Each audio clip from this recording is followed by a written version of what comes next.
Admonition the 13th. Then secure your ruin. It transpired that our discovery of Dunnans had occurred a mere 7 days before the closing date for bids on the property.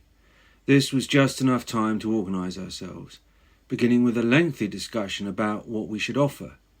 The debate filled every waking hour for all 3 days on Lismore, the entire 8-hour return trip and the 2 days we had left in London.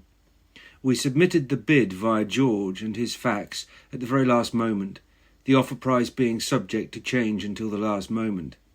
That was our first concrete step. And now you ask, well, what did you offer for a ruinous pile of stones shot through with dry rot and woodworm in an isolated glen on the west coast of Scotland? It is a good question, especially when there were no direct comparables available.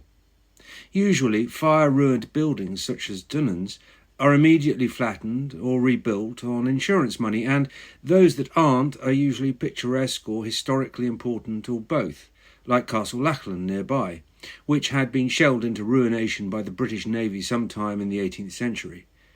Therefore, without any property close to the specification of Dunnans in the whole of Scotland, we were left with pragmatism, sentiment, and a recognition that coming to a reasonable valuation was like licking a finger to see which way the wind blew. We discounted any residual, conventional capital value, or liability with the castle building itself. Its restoration already looked as if it was beyond our present capacity, if not our means, and therefore would not benefit us to be included in the immediacy. No, we decided we should base everything on the 2.5-storey house. This also made the calculation a lot easier. We'd also concluded that, our enthusiasm aside, this purchase was not to be made at any cost. Our offer had to be reasonable and affordable. Therefore, our literal only because I was still smoking a bag of packet calculation went something like this. Estimate the value of restored house, 5 bed, 2 baths, 4 receptions, etc., minus the cost of the restoration and refurbishment of the same, minus 50% contingency on the second line. After all, what did we know about restoring a B-listed building in the middle of Scotland? And further, what could we possibly say about the condition of the building, the roof, the structure, the services, the bridge, after a single inspection of 45 minutes or so in length? Minus the cost of temporary accommodation, including planning fees, connection to services, etc.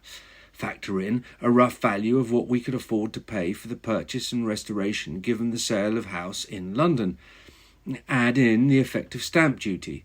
Add in legal costs of conveyancing and probable complexities. We knew from experience that the more valuable the property was, or had been, the more contentious the paperwork could become, particularly when for over 2.5 centuries the property had been inherited rather than sold. We agonised over the offer, but eventually came to a figure just below the stamp duty threshold. And yet, after all that, after all those hours of discussion and planning, after that serious consideration with serious intent, we were unsuccessful. We couldn't believe that we were unsuccessful. Well, we could believe it, but didn't want to accept it. Both of us remained unconvinced that the journey we'd committed to so fully in May on the bridge was not to happen, and it was this disbelief which dogged our conversations through June and July, even as we viewed other properties in Scotland, including a castle moated by suburbia. If we were to take anything positive from this setback, seeing Dunnans on that trip had accelerated our desire to move north. We felt a visceral urgency, one which had not abated by the time George came back to us with that fateful question.